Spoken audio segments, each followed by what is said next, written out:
Hey everybody, and welcome to the Bullsheep Party!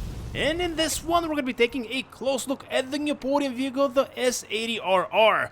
And as always, we're going to be doing a 360 tour on the vehicle. I'm going to be giving you some facts about it, going to Los Santos Customs, customizing it, and by the end of the video, I'll be sharing with you if I think this vehicle is worth getting for free from the Lucky Wheel or not this week. And with the 360 almost done, let's see what type of interactivity the S80RR has. And in the meantime, if you think that this looks familiar, it's because it's based on the real-world Nissan R90C. And it's, well, let's just say it's a striking vehicle. And the one disappointing thing in GT Online, although the real car does this as well, is that it can sit only one driver. So no passengers. This one, you are going to be flying solo. Now that's the exterior of the vehicle. Now let's jump in and look at how the interior looks. And, well, by the looks of it, it doesn't look very spectacular. But how does it sound? It sounds very, very good. Basically, how it looks. And with that, let's see what type of drivetrain we are dealing with here. And it should come to no surprise that this, in fact, is a rear-wheel drive vehicle. And with that, let's go to Los Santos Customs, and of course, on our way there, I will be sharing with you my thoughts and impressions of the stock version of the S80RR. And first and foremost, this vehicle in GT Online is a supercar, even though it looks insane. It doesn't look like a supercar, it looks like something that Batman rode in The Dark Knight Returns. So yeah, it's a really cool looking vehicle in my opinion, and this is not its first time on the podium. It was on the podium, I believe, in 2021. I'll be wrong on that. I do believe so though. And as for how the vehicle behaves, it actually behaves very nicely for a $2.6 million car. Acceleration, good. Top speed, good. Traction, good. Handling, good. And also the braking is very good. But the one thing that really defines it for me is just the way it turns on a dime. It really does feel insane. The one thing that I don't like about it is how it just flips and flops around as soon as you hit the tiniest pothole and bump. And here we are on the inside of Los Santos Customs, and first things first, let's see how much we can sell this one for. And well, no surprising, about $12,000, which is about the going rate for podium vehicles these days. Not only these days, but yeah, I believe they were kind of expensive in the beginning, and then they realized people are gonna be selling them. So that's the upgrading portion done. Now let's start with the visuals, and yeah, we're not gonna be doing the arch covers because I believe those look goofy. So let's see. Well, it's not a good sign that the first customization is the exhaust option, but what can you do? And something that I didn't mention before is that this vehicle was released in 2019, the middle of it, with the Diamond and Casino Resort DLC. And yeah, very interesting time in GT Online. And I believe it was also on the podium in 2020, actually, not 21, but in 20.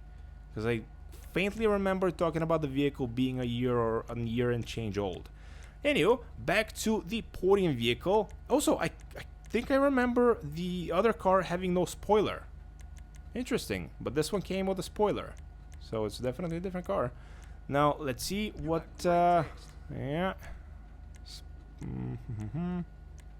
yeah, I gotta say, so far I'm very disappointed by the customization. It's just lacking in all directions. Something good I can say about the vehicle is its stance is just so impressive, even though it's not practical because it can only sit one person. And speaking of not practical, I can see which direction the wind is blowing, so let's customize the rims, because apparently the rest of the customization of the vehicle is gonna be awesome.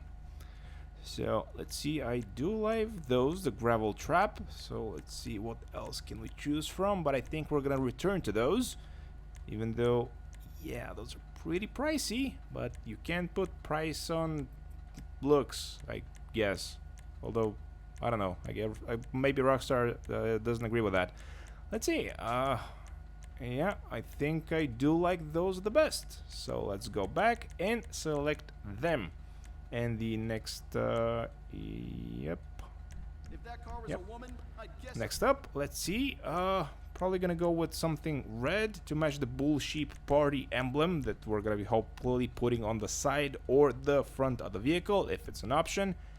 Let's see, window tint, why not just go all in? We're not hiding anything. Actually, we kind of are. And it's that part of the video where you guys choose a color for this week's podium vehicle. And for this week, potato won. So we're making this color potato.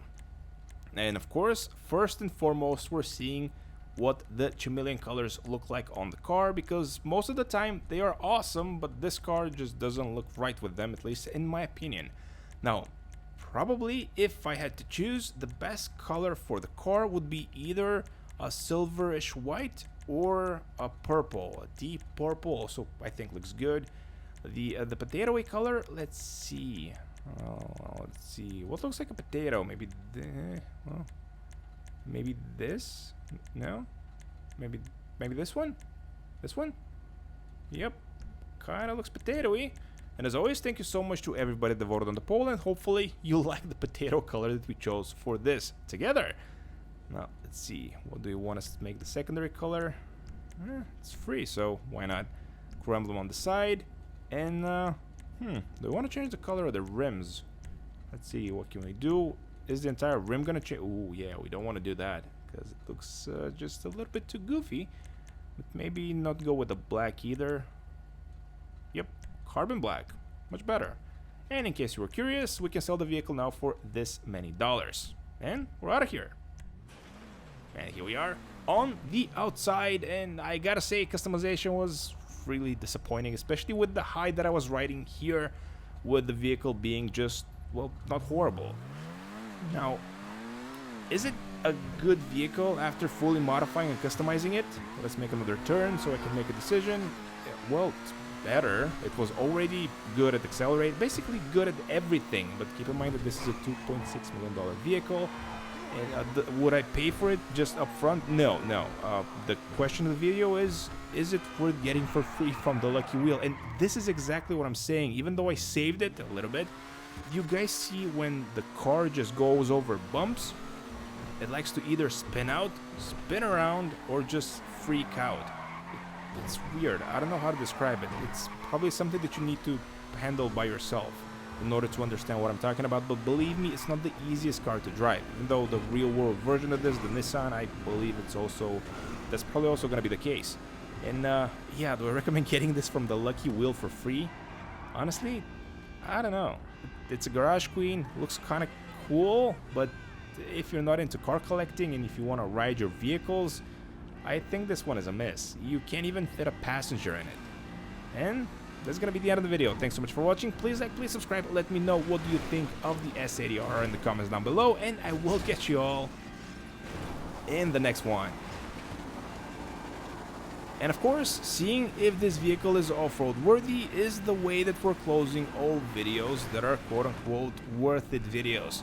And well, surprisingly, because of the power, even though it's a rear-wheel drive vehicle, this one is actually kind of off-road worthy. I'm surprised. And with the well, let's be delicate, the stylish brown color, it fits very nicely here. The one negative I can say about it is when it's going off-road is that it's very low and it's very easy to bump things around, like you see here.